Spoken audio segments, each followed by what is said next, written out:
네, 우리 찬양대 더 좋아하시는 것 같아요. 네, 참 이렇게 귀한 찬양으로 또 하나님 앞에 영광 돌린 너무나 감사하고 또 귀합니다. 우리 옆에 계신 분들과 함께 인사하도록 하겠습니다. 사랑하고 축복합니다. 네, 하나님의 사랑과 축복이 우리 모든 성도님들의 가정에 충만하실 수 있기를 바라겠습니다. 여러분, 오늘은 우리 주님께서 십자가를 지시기 위해 예루살렘에 입성하신 종려주일입니다. 수많은 사람들이 예수님을 맞이하며 호산나 다윗의 자손이여 라고 열광하였고 또 주님께 영광을 돌렸습니다. 그러나 한편으로는 예수님을 십자가에 못 박기 위한 음모와 배신이 이루어지고 있었습니다. 정말 기가 막힌 사랑과 배신에 대한 드라마 같은 사건이 벌어진 것이죠. 그 중에서도 여러분, 예수님께서 제자들과 최후의 만찬을 하셨던 그 사건을 같이 살펴보려고 합니다. 제자의 배신을 예고하시면서도 끝까지 사랑하셨던 우리 예수님의 모습을 보면서 다시 한번 우리가 어떻게 신앙생활을 해야 될지 생각해 볼 수 있는 은혜의 시간이 될 수 있기를 주의 이름으로 축복합니다. 먼저 오늘 본문의 줄거리는 이러합니다. 예수님께서 십자가를 앞두시고 제자들과 마지막 유월절 만찬을 지키려고 하십니다. 이 유월절 만찬은 유대인들에게 아주 큰 명절입니다. 우리로 말하면 설날에 해당할 정도로 가장 큰 명절인데요, 이스라엘이 애굽에서 구원함을 받을 때에 하나님께서 애굽의 모든 장자를 치셨던 그 사건을 기념하는 명절이 이 유월절 명절인 것이죠. 그래서 제자들이 예수님께 묻습니다. 예수님, 어디서 유월절 음식을 준비하고 식사를 해야 되겠느냐라고 말이죠. 사실 이 유월절에는요, 모든 이스라엘 백성들이 다 예루살렘으로 모이는 시기였습니다. 유월절을 지키기 위해서 각지에서 다 몰려들기 때문에 사실 이 제자들과 함께 유월절을 지킬 방을 얻는다라는 것이 쉬운 일이 아니었습니다. 하지만 예수님께서는 성내로 들어가서 물 한 동이를 지고 가는 사람을 만나게 될 터인데, 그 사람 뒤를 따라가서 그 사람이 들어가는 집의 주인에게 이야기를 하면 큰 다락방을 보여줄 것이니까 거기서 준비하라고 이렇게 말씀을 하십니다. 실제로 제자들이 성내로 들어갔더니 어때요? 예수님이 말씀하신 상황이 그대로 펼쳐진 거예요. 얼마나 놀라운 일입니까? 예수님께서는 이미 모든 것을 다 알고 계셨고, 심지어 그 다락방을 가진 사람의 마음까지도 이미 감동케 하여 주시사 준비할 수 있도록 인도해 주셨던 것이죠. 여러분, 우리도 간혹 그런 일들을 경험하지 않습니까? 우리가 정말 어떤 것들을 놓고 기도를 하고 있는데 누군가가 도와줄지 전혀 생각을 할 수가 없는 가운데에 하나님께서 뜻하지 않은 사람을 통해서 도움을 받게 하시고 문제를 해결하게 하시는 거예요. 그래서 그분에게도 가서 물어보면은 하나님께서 기도하는데 이거를 준비해 놓으라고, 그 감동을 주셔서 내가 이렇게 했는데 정말 하나님 기가 막히게 역사하신다고 우리가 소름 끼치는 그러한 감동을 주실 때가 있지 않습니까? 예수님께서는 특별히 이 유월절 식사를 중요하게 생각하셨습니다. 왜냐하면 이 유월절은 유대 이스라엘 백성들이 구원받은 것을 기념하는 명절이기도 하지만은 또한 무엇의 예표이기도 하죠? 어린 양 대신 예수 그리스도의 그 십자가 구속 사건을 예표하는 것이 바로 이 유월절이었던 것이죠. 그리고 실제로 이번 유월절에는 예수님께서 십자가에 죽으셔야 했던 것입니다. 그래서 예수님은 이 만찬에서 정말 제자들에게 마지막으로 또 당부의 말씀들을 하시죠. 그러다가 이런 말씀을 하세요. 우리 18절 말씀을 같이 한번 읽어보도록 하겠습니다. 18절 말씀입니다. 다 앉아 먹을 때에 예수께서 이르시되 내가 진실로 너희에게 이르노니 너희 중에 한 사람 곧 나와 함께 먹는 자가 나를 팔리라 하신대. 아멘. 여러분, 예수님께서 제자들에게 충격적인 말씀을 하세요. 너희 중에 한 사람이 나를 배신해서 팔아넘길 것이다. 그랬더니 여러분, 제자들이 다 근심하면서 예수님께 묻습니다. 저는 아니지요, 저는 아니지요. 왜냐하면 인간이 연약하기 때문에 혹여라도 자기가 그런 일을 할까봐 두려워가지고 예수님께 물었던 것이죠. 그랬더니 예수님께서 나와 함께 그릇에 손을 넣는 자다라고 이렇게 말씀을 하십니다. 그리고 이어서 이런 말씀을 하세요. 우리 21절도 한번 같이 읽어보도록 하겠습니다. 인자는 자기에 대하여 기록된 대로 가거니와 인자를 파는 그 사람에게는 화가 있으리로다. 그 사람은 차라리 나지 아니하였더라면 자기에게 좋을 뻔하였느니라 하시니라. 아멘. 여러분, 예수님께서는 정하신 대로 십자가의 길을 가시겠지만은 그 예수님을 십자가에 넘겨준 사람에게는 화가 있고 차라리 나지 아니하였으면 더 좋았을 것이다 라고 이렇게 예수님은 말씀하세요. 여러분, 이 사람이 누구죠? 가룟 유다죠. 여러분, 이 가룟 유다는 배신자의 대명사이기도 한 것입니다. 사실 여러분, 우리 중에는 가룟 유다와 같은 사람이 없습니다. 왜 그렇습니까? 예수님께서 지금 공생애를 살고 계시는 상황이 아니시기 때문에 우리는 예수님을 직접적으로 팔아 넘길 수 있는 기회조차 없는 사람들이에요. 절대 그런 일은 일어나지 않는 것입니다. 하지만 여러분, 이 가룟 유다를 바라보게 되면 너무 안타깝지 않습니까? 예수님의 12 제자 중에 사도 중에 한 명으로서 얼마나 영광스러운 자리에 부름을 받은 사람이었는데 그 영광의 자리에서 영광스럽게 쓰임받은 것이 아니라 가장 실패한 배신의 아이콘이 되고 말았기 때문인 것입니다. 그렇다면 이 가룟 유다가 왜 이렇게 실패하게 된 것일까요? 먼저 첫 번째로 돈을 사랑했기 때문입니다. 뭘 사랑했다고요? 네, 돈을 사랑했다는 거예요. 여러분, 성경에 가룟 유다와 관련된 내용들을 잘 살펴보면 돈과 관련된 내용들이 많이 등장하고 있는 것을 보게 됩니다. 그리고 실제로 가룟 유다는 제자들의 돈꾀를 맡은 사람으로서 회계 업무를 담당했던 사람이기도 했던 것이죠. 계산도 빠르고 머리가 잘 돌아갔던 사람이었습니다.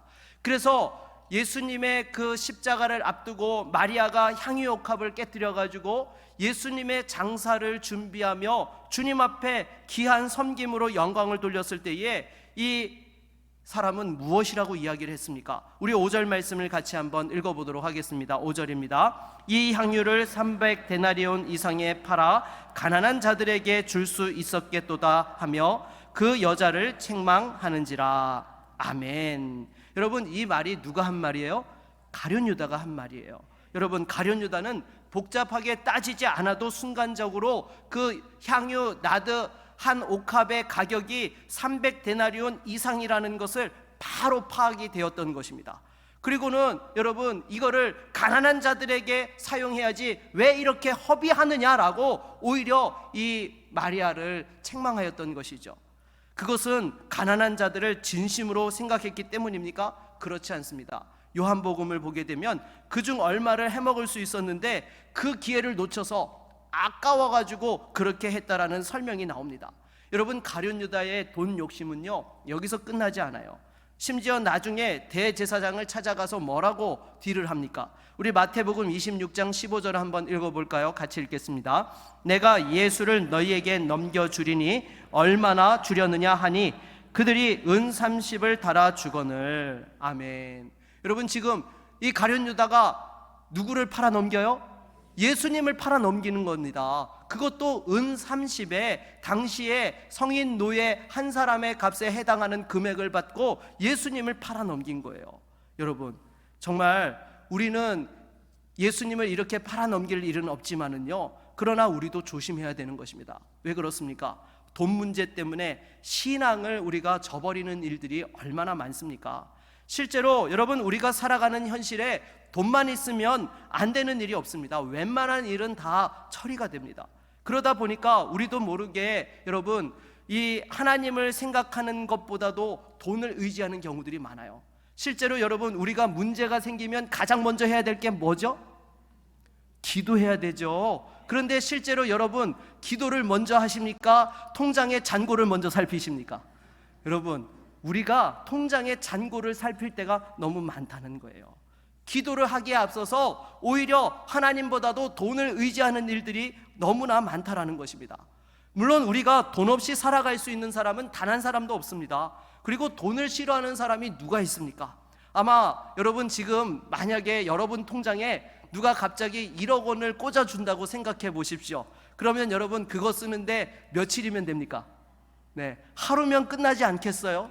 여러분, 부족해서 못 쓰지 아마 여러분들 더 있으면 더 그냥 당장 쓸 때가 얼마나 많습니까? 여러분, 그런데 아무튼 돈을 사랑하는 것은 조심해야 되는 것입니다. 왜냐하면 이 모든 일만하게 뿌리가 되는 것이 돈에 대한 탐욕에서 나오기 때문이죠.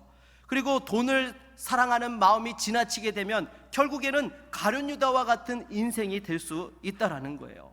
여러분 보십시오. 우리가 배가 고픈 것은요, 사실 어느 정도 배부르게 먹으면은 더 먹고 싶습니까? 안 먹고 싶습니까? 안 먹고 싶어요. 지난주 월요일에 제가 저희 아이를 데리고 한식 뷔페에 갔습니다. 그랬더니 저희 아들이 딱 들어가면서 입구에 가격이 적혀 있어요. 12,000원. 그러니까 12,000원 이상 더 먹어야 된다라고 그렇게 하고는 처음에 갔다 오더니 자기는 이거 다 먹을 만큼 못 간다고 그렇게 얘기를 하더라고요. 그런데 한 두세 번 갔다 오더니 못 먹는 거예요. 야, 12,000원어치 더 먹어야지, 배불러서 못 먹겠어요. 그래서 이렇게 왔습니다. 그러나 여러분, 돈은 어떻습니까? 절대로 돈에는 배부름이 없다는 거예요. 여러분 보십시오. 1억이 생기면 얼마가 갖고 싶어요? 2억이 갖고 싶어요. 2억이 생기면 얼마가 갖고 싶어요? 네, 3억이 아니고 5억이 갖고 싶죠. 5억이 갖고 싶으면 얼마 갖고 싶어요? 네, 10억, 그 다음엔 100억으로 이렇게 계속해서 올라가는 거예요. 여러분, 돈에 대한 욕심은요, 이 배고픔은 절대로 채워지지 않는다라는 것입니다. 그런데 문제는 이 돈에 대한 탐욕이 빠지게 되면 생기는 치명적인 문제 가운데 하나가 무엇이 있습니까? 우리의 믿음이 퇴보하게 된다라는 것입니다. 조금만 더 모으고 여유가 생기면 그때 신앙생활 열심히 해야지. 근데 그 조금만 더가 끝나요? 안 끝나요? 안 끝난다는 거예요. 이번에만 요거 좀 채워지면 하나님 다음에는 하나님 앞에 열심히 섬기고 열심히 또한 드리겠습니다. 그렇게 하는데 그게 끝나지 않는 거예요.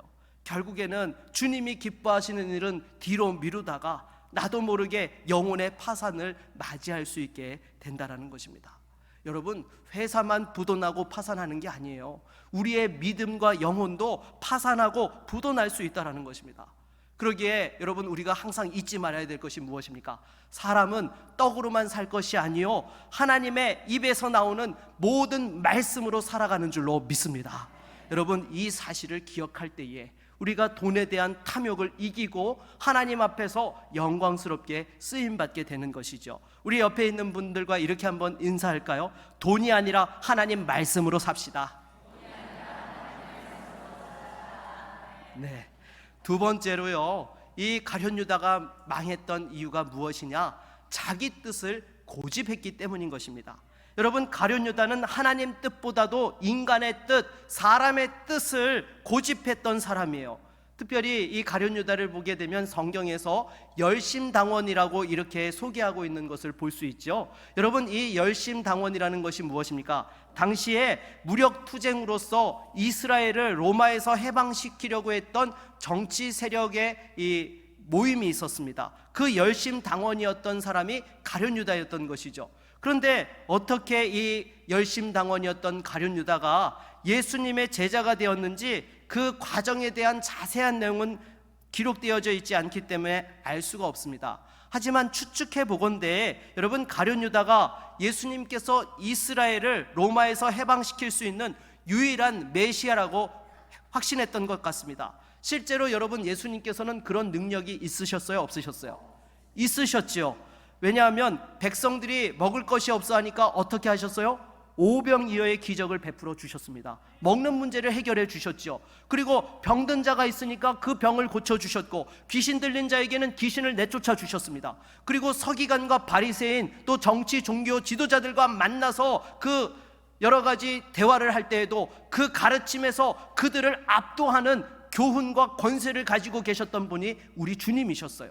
그러니까 가룟 유다가 볼 때에 예수님께서 가지고 계신 그 탁월한 능력을 가지고 조금만 활용한다고 하면 충분히 이스라엘을 독립시킬 수 있는 메시아라고 확신했던 것이죠. 그런데 막상 예수님을 따라다니면서 예수님께서 말씀하시는 바를 들어보니까 자기 생각과 같아요? 달라요? 달라요. 예수님께서는요, 내 나라는 이 세상에 속한 것이 아니다. 죄와 사망의 쇠사슬에 매인 백성들을 구원해서 하나님의 자녀로 삼고 영원한 나라에 들어가게 하려고 내가 이 세상에 왔다라고 이렇게 말씀하셨던 것이죠. 그러니 예수님께서 추구하시는 나라와 자기가 생각한 나라가 다르다라는 것을 분명하게 깨달았던 것입니다. 만일 여러분, 이 가룟 유다가 예수님의 진짜 제대로 된 제자였다라고 한다면은 자기 생각이 잘못되었다라는 것을 인정하고 예수님의 뜻에 따랐을 것입니다. 그러나 이 가룟 유다는 자기 뜻을 굽히지 않았어요. 결국 예수님을 팔아넘기고 자신이 망하는 비참한 인생의 대명사가 되고 말았던 것입니다. 우리도 마찬가지인 것입니다. 때로 내가 생각했던 것과 하나님의 뜻이 다를 때가 있어요. 여러분, 이럴 때 어떻게 해야 됩니까? 누가 뜻을 내려놔야 되는 거예요? 내가 뜻을 내려놓아야 됩니까? 하나님이 뜻을 내려놓으셔야 됩니까? 내가 내려놓아야 되는 거예요. 아무리 선하고 옳아 보여도요, 하나님께서 아니라고 하면 아닌 것입니다. 그리고 내가 하기 싫어도 하나님이 원하시면 어떻게 해야 돼요? 해야 되는 것이죠.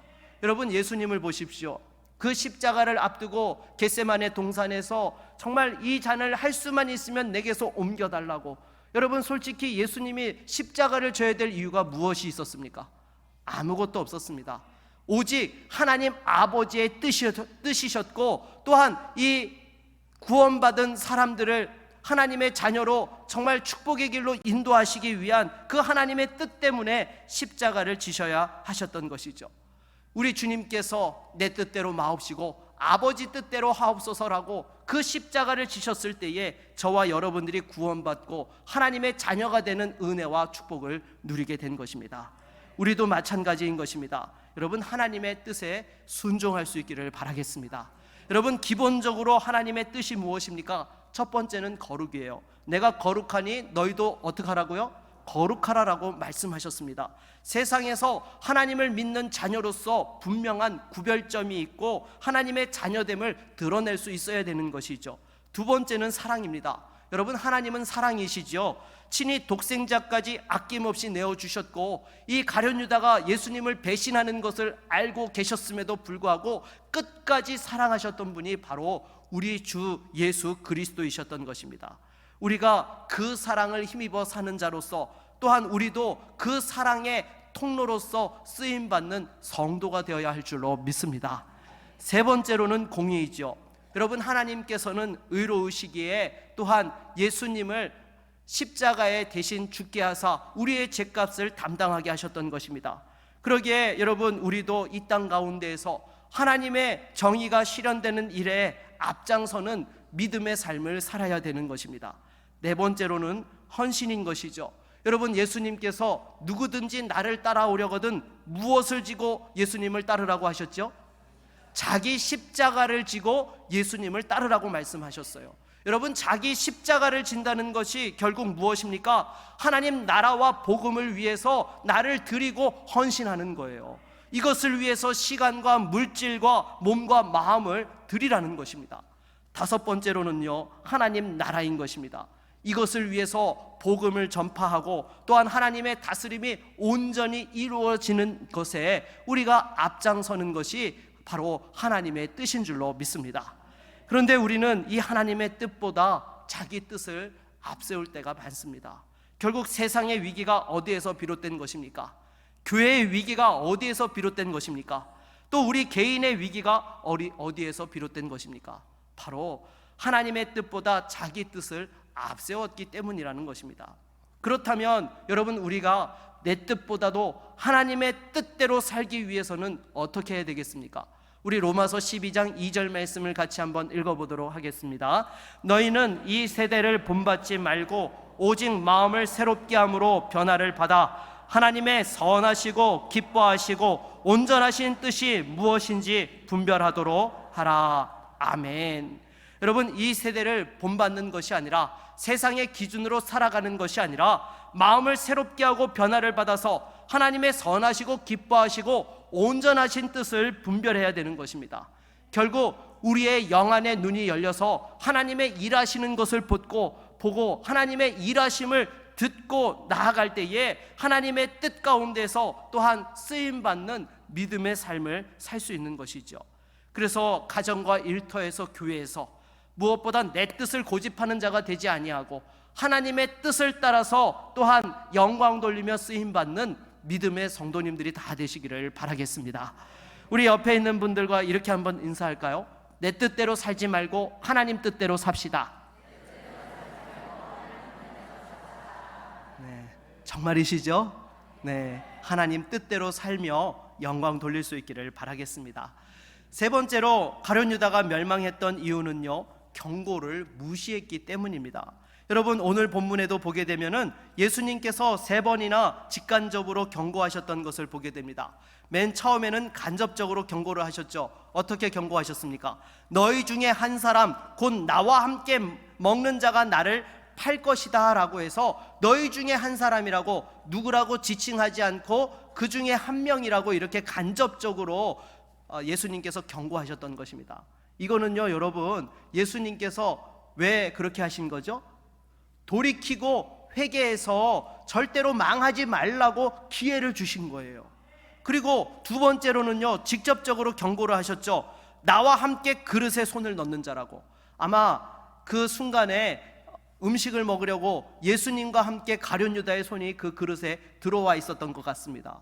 이 정도면은 여러분, 직접 대놓고 말씀하신 거잖아요. 그리고 나서 세 번째로 한 번 더 경고하시죠. 뭐라고요? 인자를 파는 자가 화가 있고 차라리 나지 아니하였다라면 자기에게 좋을 뻔하였도다 라고 해서 예수님을 팔아 넘기는 자에게 화가 있고 정말 저주가 있다라는 것을 분명하게 말씀해 주셨던 것입니다. 여러분, 예수님께서 지금 가룟 유다가 이 예수님을 팔아 넘기는 계략을 세웠다라는 걸 알고 계셨어요? 모르고 계셨어요? 알고 계셨습니다. 예수님께서는 그랬기에 계속해서 경고를 보내셨던 것이죠.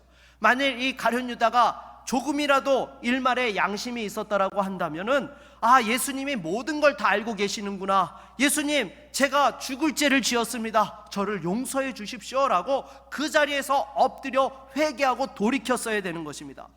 그렇지 않습니까? 예수님이 지난 3년 동안 동고동락하면서 또 이렇게 스승으로서 하나님 나라의 비밀을 알려주시고 그 진리와 생명이 무엇인지를 가르쳐 주셨는데, 어떻게 예수님이 자기가 원하는 이스라엘의 독립에 앞장서지 않는다고 은30에 예수님을 팔아넘길 수 있습니까? 이게 말이 안 되는 거예요. 그러나 가룟 유다는 끝까지 시치미를 떼고 모른 척했던 것이죠. 심지어 나지 아니하였으면 좋았을 뻔했다라고 화가 있는다고 분명히 경고를 하는데도 그마저도 외면하였던 것입니다.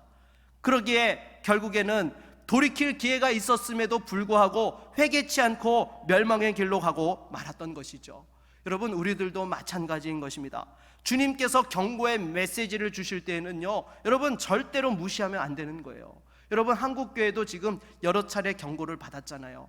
여러분, 우리가 하나님께서 이 땅에 대부흥의 역사를 주시고 난 이후에 1950년에 6.25 동란을 통하여서 우리에게 또한 한국교회로 하여금 눈물로 회개하게 하였던 것이죠. 그리고 1997년에 IMF로 한국 경제가 무너졌을 때 교회도 얼마나 어려움을 많이 겪었습니까? 당시에 교회가 물질 만능주의에 넘어가려 하고 세속화될 때에 하나님께서 회개의 기회를 주시고자 그런 어려움을 주셨던 것입니다. 그때 수많은 성도들이 정말 기도원의 인산인해를 이루면서 하나님 앞에 눈물로 기도하고 회개하였던 것이죠. 그리고 2020년 코로나 사태로 교회가 아예 문을 닫는 초유의 사태가 벌어지게 되었던 것이죠. 여러분, 이게 결코 우연이라고 생각하지 않습니다. 하나님 앞에서 제대로 신앙생활하지 않으니까 경건의 모습은 있는데 경건의 능력을 잃어버리고 있으니까 하나님께서 한국 교회와 성도들을 깨우기 위해서 그렇게 하셨던 것이죠. 여러분, 우리가 그 시간을 통해서 예배가 얼마나 소중한지 하나님 앞에서 다시 한번 믿음이 무엇인지를 생각해보는 그런 시간이 되지 않았습니까? 그런데 여러분, 중요한 것이 한 가지 있습니다. 우리가 하나님 앞에서 문제를 해결해달라고 기도하기에 앞서서 먼저 내 자신을 돌아보며 회개가 있어야 한다라는 것입니다. 여러분, 진실한 회개가 있어야 되는 거예요. 주여, 내가 가룟 유다처럼 돈을 사랑하였습니다.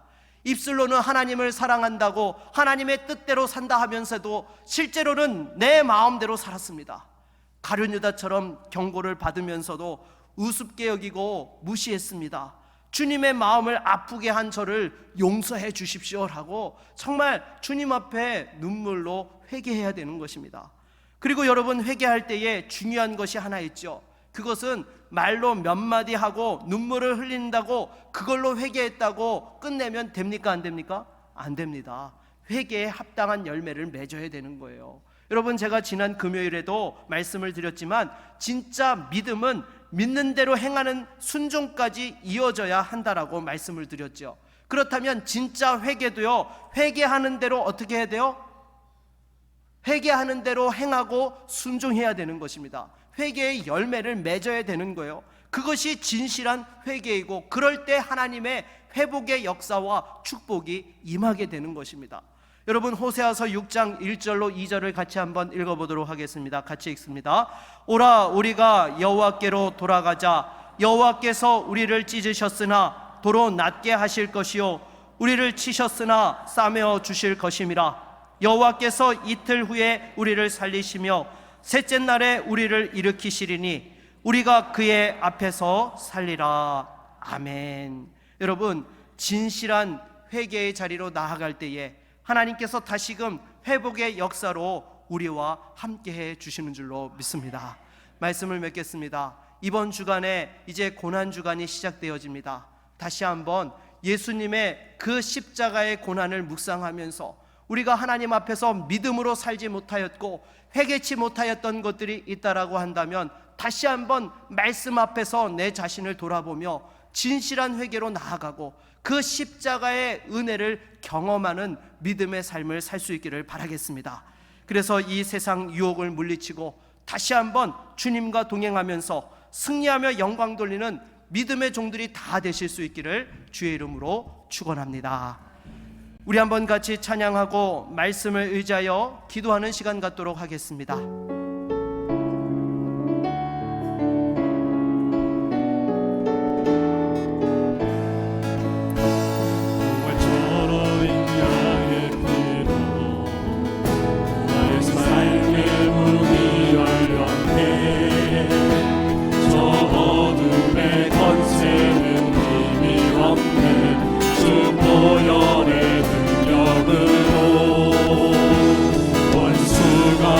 정죄할 때에도 난 의롭게 설 수 있네.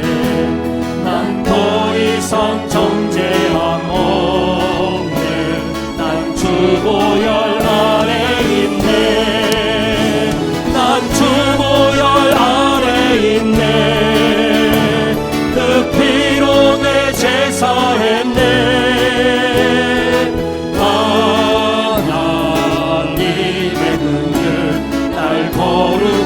하시었네. 난 주보혈 아래 있네. 난 원수의 어떠한 공격에도 더 이상 넘어지지 않네. 난 주보혈 아래 있네. 난 주보혈 아래 있네. 난 주보혈 아래 있네. 그 피로 내 제사했네.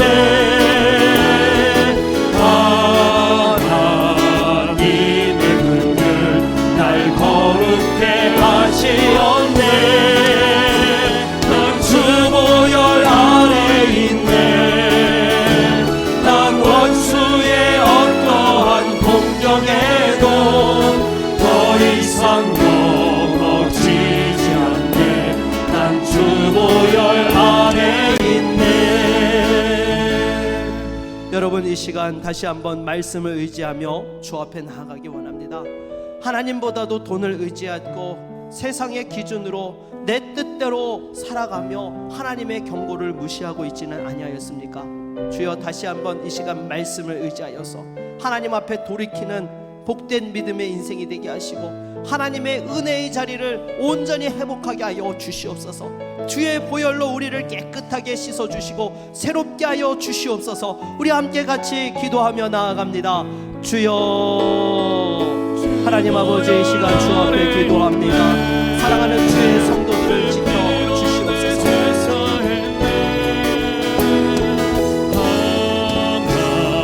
하나님의 행위 날 거룩해 하시옵네. 난 주보혈 아래 있네. 난 원수의 어떠한 공격에도 더 이상 넘어지지 않네.